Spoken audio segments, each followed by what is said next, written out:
The last thing is delivery.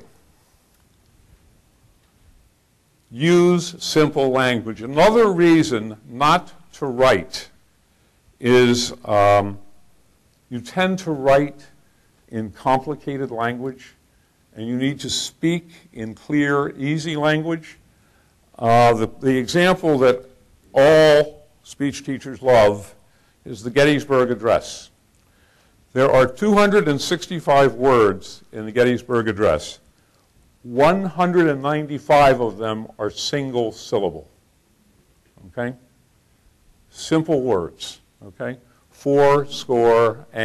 7 years ago, our forefathers brought forth on this. They're all single syllable words. They're easy, they lend themselves to an easy rhythm. They're easy to speak. So you want to use simple language. And the other thing is what's called extempore speaking, which is sometimes confused with impromptu speaking. Impromptu means you have no preparation. You know, you're at a meeting and the person who was to come speak got stuck in the snow, and somebody turns to you and say, well, you're pretty good, why don't you get up and give a speech? You know, and you have no warning, whatever. That's impromptu. Extempore is very prepared, okay? It's thought out, it's organized, but it's not scripted, okay?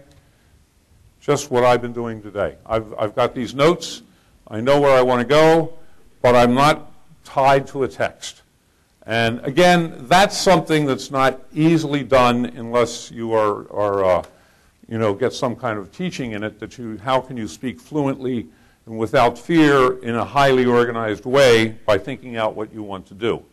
But that's the ideal way to deliver a speech.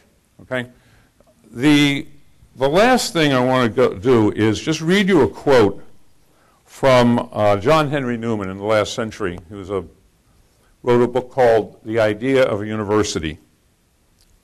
And he's talking about teaching and learning. But I think he captures why people give speeches and why people come to speeches, as opposed to just posting them on blogs or, you know, writing papers or anything. He says this: the general principles of any study you may learn by books at home, but the detail, the feeling, the air, the life which makes it live in us, you must catch all these from those in whom it lives already. And I think that's what you're trying to do when you give a speech. You're trying to embody a certain vision of intellectual life or motivation or relevant science, whatever, but you're trying to present it in a way it lives in you and present it so it lives in them. That's what you're trying to do, is bring it alive. Okay? What I've given you is the outline of a semester course in public speaking. There's all kinds of more details. But that's what we can do here, especially as much as we can do without being in the swimming pool, you know, of getting up and giving speeches.